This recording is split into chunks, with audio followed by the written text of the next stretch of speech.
نظام تعلیم جب تک ہمارا یکساں نہیں ہوتا تو قوم نہیں ہم بن سکتے۔ بیسیوں قسم کے نظام ہائے تعلیم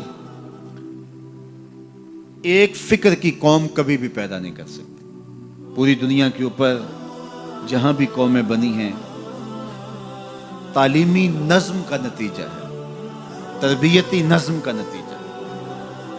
اور آج اس ملک کے اندر بیسیوں نظام تعلیم ہیں۔ آ جا کے ہمارے آیان سلطنت کو غصہ آتا ہے مدارس پہ۔ مدارس کی اصلاحات ہونی چاہیے۔ یہ اتنے نظم ہائے تعلیم ہیں، ذرا ادھر بھی تو بات کرو، وہاں تمہارے پر جلتے۔ گلی گلی جو ہے وہ مختلف نوعیتوں کے ادارے کھلے ہیں اور ان سے نکلنے والی پروڈکٹ مختلف ہے، اور یکسو قوم کیسے مارز وجود میں آ سکتی؟ کبھی بھی نہیں ہو سکتا۔ اب جو بھی نظام تعلیم لائیں، ہمارے بڑے بیٹھ کے فیصلہ کریں، طے کریں کہ ہم نے کس طرح ایک نظم لے کر کے آنا ہے، اور پوری قوم پابند ہو، اور پھر نتیجہ ہم فکر قوم، ایک فکر کی حامل قوم نکلے گی۔ یہ قوم کے اندر جو درجہ بندیاں ہیں یہ ختم ہو جائے گا، اور ہم سب سے پہلے قوم تو بنے۔ ہم ابھی تک قوم ہی نہیں بن سکے، ایک ہجوم ہے اور متشدد افکار اور نظریات کا مجموعہ، بلکہ مجموعہ ازداد ہیں ہم۔ تو جب ہم ایک قوم ہی نہیں بن سکتے، قومیں فکر واحد کے نتیجے میں قومیں ہوتی ہیں، اور فکر واحد نظام تعلیم پیدا کرتا ہے، اور نظام تعلیم کی یکسانیت یہ نتیجہ دیتی ہے۔ نظام تعلیم کی یکسانیت نہ ہو، اس میں جو تشدد ہوتا ہے یہ قوم نہیں پیدا کرتا، یہ ہجوم اور متفرق خیالات کے الجھے ہوئے لوگ پیدا کرتا ہے، جو آپس میں کبھی بھی ایک دوسرے سے میل نہیں کھاتے، اور قومیں آگے نہیں بڑھ سکتی۔ اگر ہم یہ چاہیں کہ پاکستان کو مستحکم کرنا ہے، ہمارے سارے دانشور اس بات کو اچھی طرح جانتے ہیں، آیان سلطنت کو بھی بتایا جاتا ہے، لیکن میں نے کہا ان کے پر جلتے ہیں، اور میں نے جن کو کہا ہے وہ سمجھ گئے ہوں گے کہ ان کے پر کیوں جلتے ہیں اور کون سی بجلیاں ان پہ ٹوٹتی ہیں کہ ان کے پر جلتے ہیں۔ وہاں وہ بات نہیں کر سکتے، اور آج آ کے کمزور مدارس کے اوپر زور ڈالتے ہیں اور کہتے ہیں جناب یہ مدارس ہیں، ان کی اصلاحات ہونی چاہیے۔ یہ مدارس تو ہمیشہ خیر بانٹتے رہے ہیں، یہ تو روشنیاں بانٹتے رہے ہیں۔ ان کا نظام تعلیم تو یکساں ہے، اس میں تو کوئی دو طریقہ کار رائج نہیں ہے۔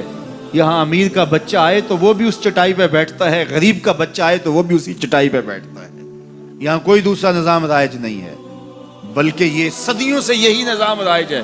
ہارون الرشید نے لکھا امام مالک کو، جب موطا لکھی، حضرت میں بغداد سے مدینے چل کے آؤں تو میرا آنا تخت و تاج کی حرکت ہوگی، تو میرے پڑھانے کے لیے آپ یہاں تشریف لے آئیں، جتنے شاگرد ہوں گے وہ بھی ساتھ آ جائیں، شاہی مہمان کے طور پہ ان کو رکھیں گے۔ گفت مالک مصطفیٰ را چاکرم، نیز جو سودائے اندر سرم۔ اقبال لکھتے ہیں امام مالک نے خط کا جواب لکھا کہ اے ہارون الرشید، میں تیرا نوکر نہیں، میں محمد عربی کا نوکر ہوں۔ تجھے پڑھنے کا شوق ہے تو اسی چٹائی پہ بیٹھنا پڑے گا جس چٹائی پہ دوسرے طالب علم بیٹھتے۔ تو جب تک ہم نظام تعلیم کو یکسو نہیں کریں گے، اتنی دیر تک کبھی بھی ایک فکر ہم خیال لوگ پیدا نہیں ہو سکتے، نہیں ہو سکتے، نہیں ہو سکتے۔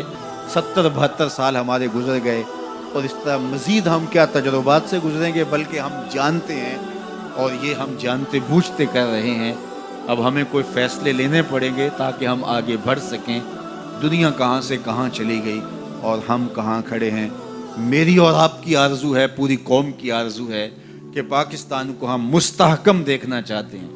ایک مستحکم پاکستان ہمارا خواب ہے، اور یہ تقریروں سے نہیں ہوگا، ہمیں عملی اقدام کرنے ہوں گے، اپنا نظریہ راسخ کرنا ہوگا۔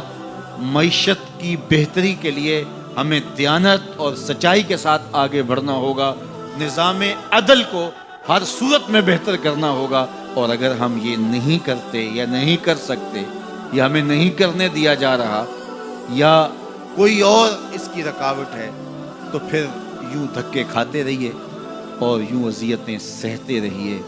اللہ اس وطن کو ہر طرح کا استحکام عطا فرمائے، اور ہم سب کو اپنی پناہ عطا فرمائے۔